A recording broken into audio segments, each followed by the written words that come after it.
the next major focus is how do we direct more of these hard dollars to these candidates and campaigns? How do we help them build operations so that they will be able to do more fundraising and be better financed on their own? I'm Eric Wilson, Managing Partner of Startup Caucus, the home of campaign tech innovation on the right. Welcome to the Business of Politics show.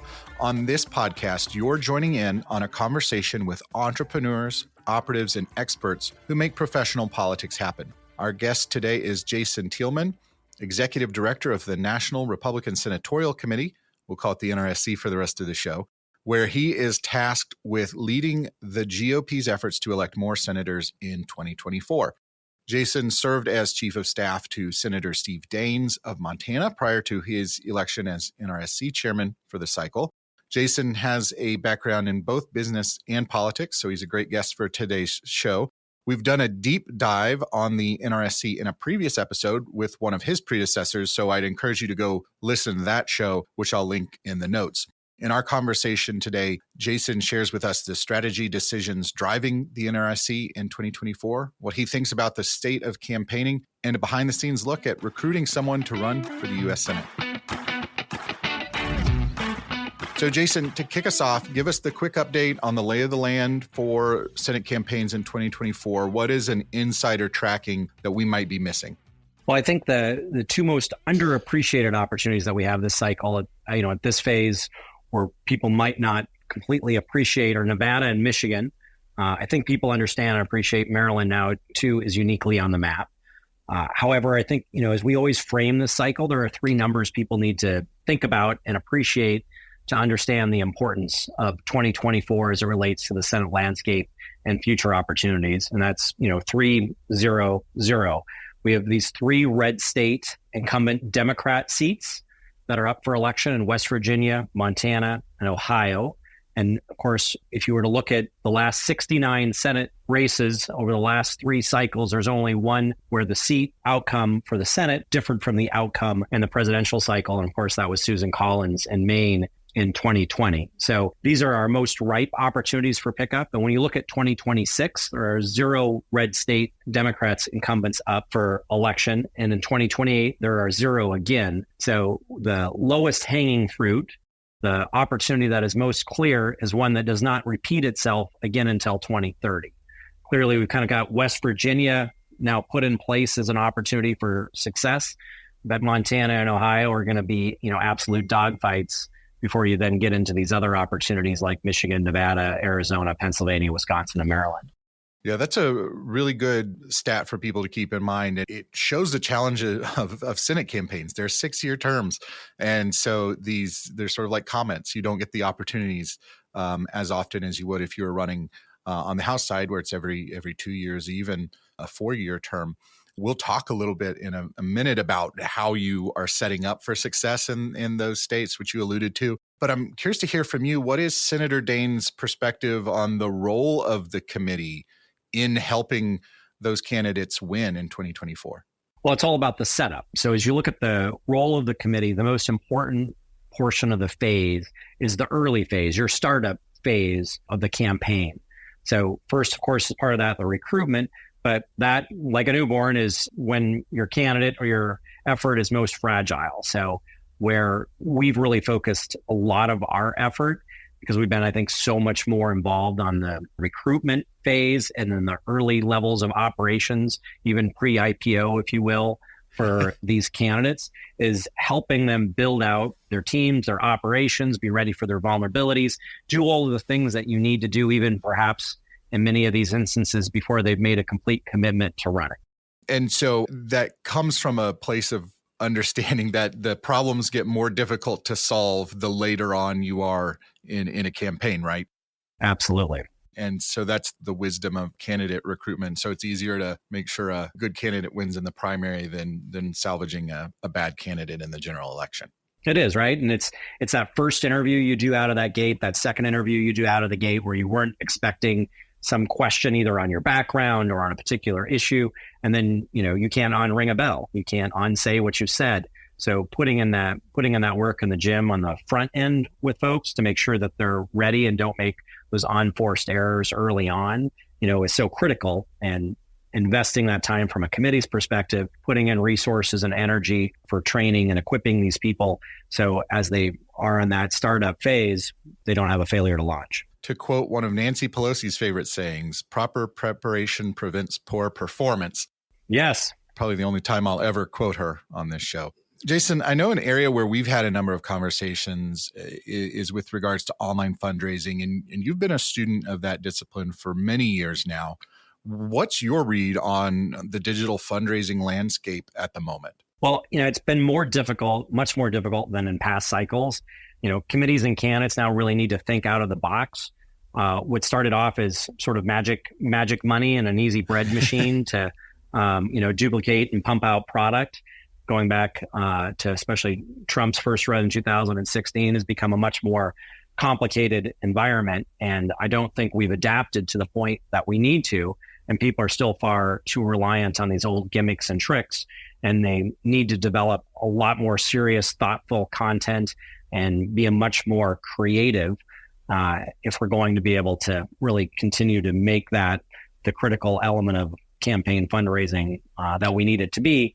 And Democrats are seeing some of this atrophy as well, but they had started from, they had such a larger base that the impact of that is less dramatic than it is for us on the Republican side. But, we are in a difficult phase. The early fast hockey stick of growth is past us, and now people really need to work for it. And I don't think our entire ecosystem has quite adapted to that. We have not adapted and overcome yet. Yeah, and I know you come from a direct mail background, right? A long time ago. I sort of liken this a lot to we digitize the tactics of direct mail without understanding the economics of how that works. There's a barrier to entry to sending out that mail piece. There's very little barrier to entry to sending out emails and texts. So the cost to get into the market is zero. Do you have a pet theory or the cause of what's driving the downturn in online fundraising? There's certainly a number of theories that are out there. I think one of the most basic problems we have is just we've overfished the same waters. We have an online donor base that is smaller than the Democrats. We've created an incentive system that has driven people to continue to fish those same waters and not to expand out and find new fishing grounds. So, that's certainly one thing we tried to do differently at the committee this cycle is create incentives for bringing in new donors. And that's certainly met with success. We have outraised online our counterpart, I think pretty much every month since the second month that the chairman took over. And importantly, we've done that with a high net, but nonetheless, we still face a sort of almost an existential crisis with our ability to catch up with the Democrats. And I think much of that is we need to expand the online donor base, which requires us to invest more in prospecting and other creative means of bringing people in, not just how do we get more money from the same people. I mean, hopefully you can't hear the dinging, right? But I've got you're getting all kinds of P2P texts. I haven't figured out how to turn off the P2P text on my computer that's coming through. And, it's just one donor solicitation after another as we approach the end of the quarter, right? There you have it, folks. The NRSC executive director, just like us, is inundated with fundraising text. So I do think it is kind of a tragedy of the commons situation where we've got to figure out new ways to doing it. Digitizing the old tactics from direct mail just isn't going to work anymore. We've got to figure out how to transform it.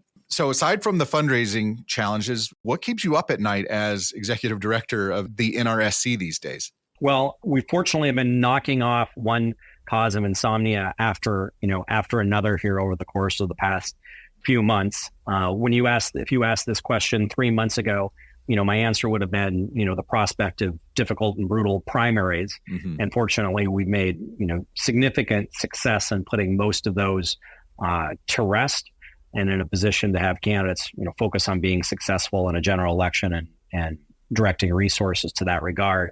However, I would say, not to beat a dead horse here, but the fundraising aspect of this, is exacerbated by the fact this is a target-rich and opportunity for the NRSC. That's the good news, right? But that means that we are, since we're on offense, that means we're going primarily after incumbents, all of whom have much greater fundraising infrastructure in place, and that cash on hand disparity, that fundraising disparity between our challenger candidates and the incumbent candidates, while improving over what was in 2022 is still a serious concern as we work to make certain that these people can put together messaging and branding before the Democrats manage to get to them first. Right.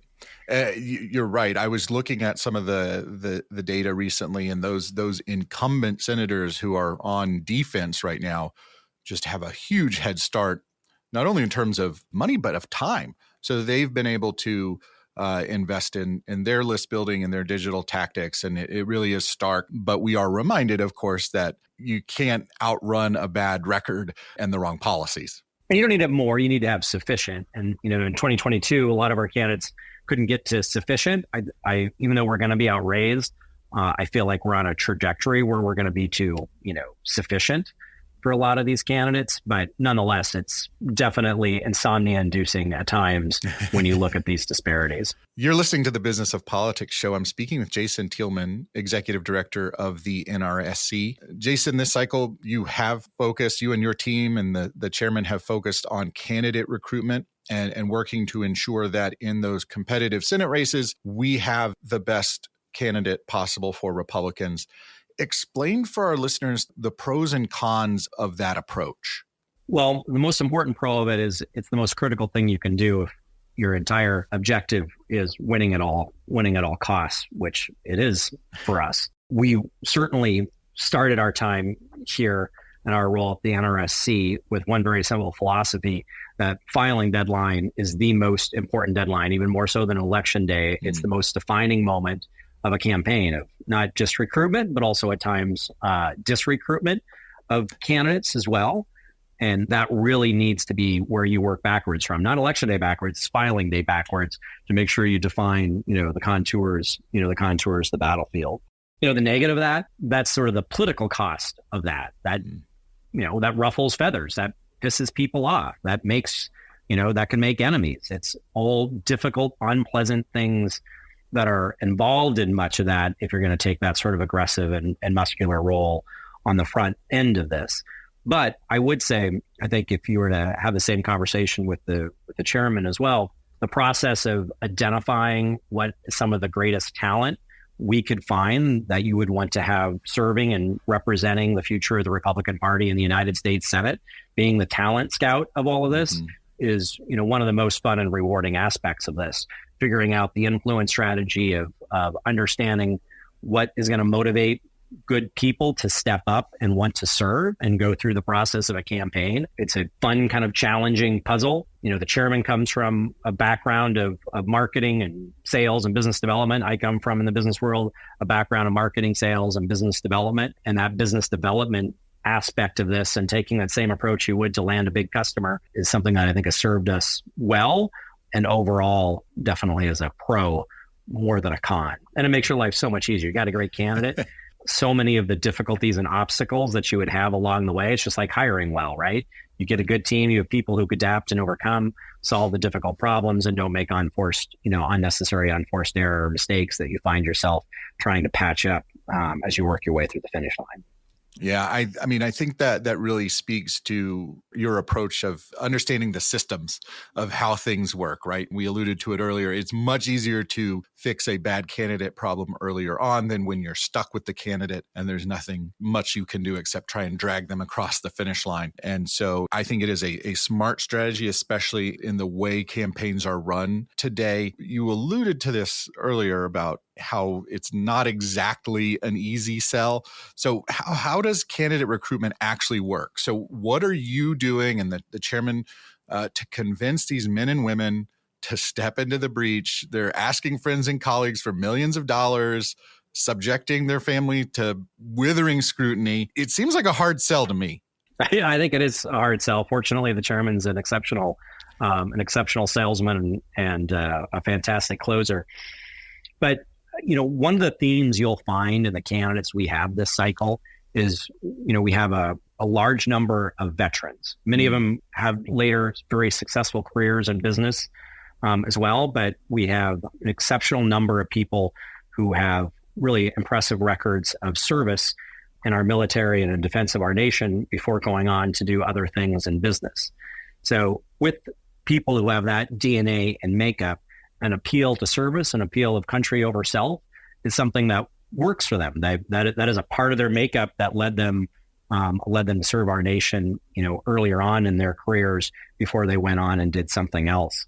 And I think also it's the sort of makeup of the type of and the caliber of character and commitment and discipline that you want for people that are going to serve in public office as well. What are some of the questions that you get asked by a candidate? We do have a lot of first-time candidates running for office. What are their questions? What do they want to know about before getting in? A lot of it goes around just the vitriol of the process and understanding how to navigate that with their families.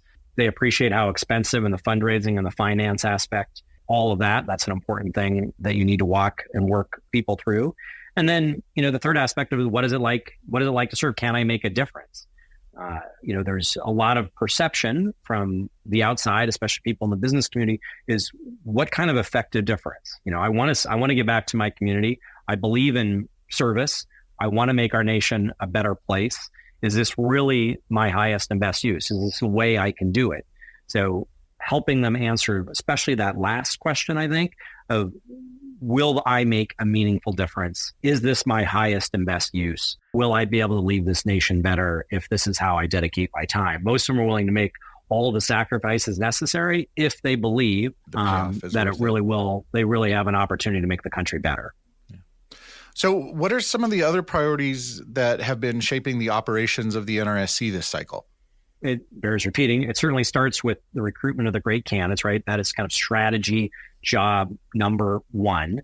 Do you just ask anyone you see, like, would you like to run for Senate? Because you're just so laser focused on recruitment. I'm a little offended you haven't asked me yet. Well, keep them in. Maybe you should. I don't. We're not in cycle. Read anything into that. I'm sure it's a matter of geography. That's the only thing. It's not a commentary on quality of character, Eric. I promise. Next is how do we make these campaigns successful? So what's the next most important thing we need to do a better job of is we can raise as much money as possible in the committee. You can have all these fantastic and lots of fundraising on the super PAC side. And, if you were to look at the last couple cycles, Republicans had a little bit more on the soft money, pretty equal, but a little bit more on the soft money side. The Democrats did, but there's no replacement for the hard money of the campaign. Those dollars spend so much further. They spend so much more efficiently. If you look at the 2022 Senate race in Nevada, there was I think a 6 or 7x difference between what Cortez Masto had at her campaign versus Laxalt. And the dramatic impact of that is that it costs 10 times as much for the NRSC or for an SLF or another outside group to buy a television ad in the Las Vegas media market as it does the candidate. So recall the nominal dollar difference between those campaigns, what they had to spend on media was $30 million. So you put a 10X on that, that's $300 million. The entire budget of a Senate leadership fund was $300 million. So you can't make that up on the soft money side. We really, we've tried to prioritize this. We've what you call conduiting, which you'd be familiar with right off, right. Eric. We've conduited records amounts of money to our candidates. It's necessary to do. It's not sufficient, but that would be the next major focus is how do we direct more of these hard dollars to these candidates and campaigns? How do we help them build operations so that they will be able to do more fundraising and be better financed on their own? The third key focus here is just overall, how do you make sure you build strong campaigns? I think some of the candidate quality observations that have been made about 2022, I think probably a more fair way to characterize some of that is, did we help those candidates build as strong and successful campaigns as they could have? It's not so much that in some instances might have been, but it's less that the quality of the candidate was what it needed to be. It was that we didn't build out the quality of the campaign that the candidate needed. So that process, again, starts early. It helps a lot if you're recruiting them into the race. You're on the front end of helping build out that organization and team. Yeah, instead of being vendor consultant driven of someone who wants to have a client whom, will help buy them a second beach house. If that is to whom you are relying upon your candidate recruitment process, you have perverse incentives built into having efficient and effective campaign operations, as opposed to having an entity like us, which I think that is, again, job number one for us is that recruitment process. And then the fourth, right, as you look at the postmortem on what we need to do better from 2022 and past cycles, is we need to move off of an election day to an election month. or longer mentality as it relates to collecting the hay that we need to get through the winter, and not just trying to do that on election day. Once upon a time, campaigns were a one-day sale. Everything you did was to open up your business and close it right on one day. Now it's not. Now we have a season, right? It's a 30-day or a 45-day sale that we need to be building and gearing towards. So those are the 4 basic strategies of what we've been driving our execution towards. Yeah, you've given me an idea for like Black Friday sale for early voting. It's like the Christmas season. There you go. You started out early. Might be a few laws against that, but doorbusters or something. Well, Jason, like me, you're a husband and father, and it can be really difficult in our industry to balance those roles, especially with a big job like the one you have. I'm curious what advice or practices you might recommend to our listeners who are also trying to find that balance in their lives. Well, I think that's something we're all constantly striving to be better at. I know I am. But, I think the first most important thing you can do if you want to have that comes with the type of organization you build around you. So if you hire well, if you build a good team around you, that puts less on you. You have people you can trust to execute and do their job well. There's not honestly hardly probably a job in this building I wouldn't love to almost do myself. Rather, I'd love, Mike Alm. I'd never do as good a job as him, but, I'd love to do Mike Alm's job as digital and direct mail director.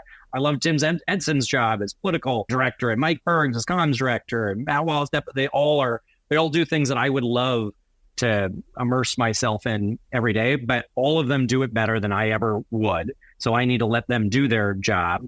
And I think when you're in these sorts of positions, that's important for both making life more fulfilling for the other people on your team, but it also gives you more time to have a better balanced life if you've surrounded yourself with talent that is better than yourself, which I think that we've done here. And then make this, the definition of strategy is what you don't do. It's not what you do. And I think that applies to an organization as it does to an individual. And in the instance of the latter, it's deciding what can I uniquely do? Like, most people on this team can get things done probably better, more effectively, more thoughtfully than I could do it, even if I would like to do it. But what are the things that I need to do that they can't do? And that's where you should spend your time.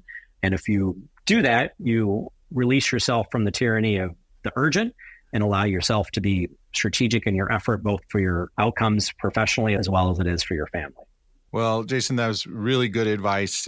Delegating often the most difficult challenge of leadership, but when you hire good people like those you've mentioned, who I've had the pleasure of working with in the past as well, it makes it easier to do.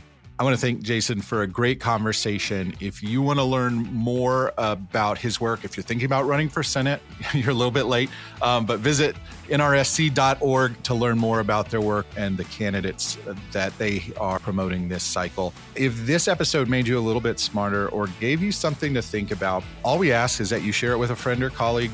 You look smarter in the process. More people learn about the show. It's a win-win. You're tired of me saying this by now, but it really does work. Remember to subscribe to the Business of Politics show wherever you listen to your podcasts so you never miss an episode.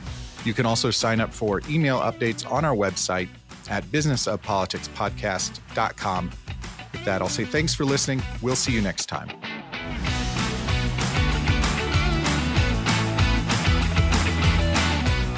The Business of Politics show is produced by Advocacy Content Kitchen, a media production studio.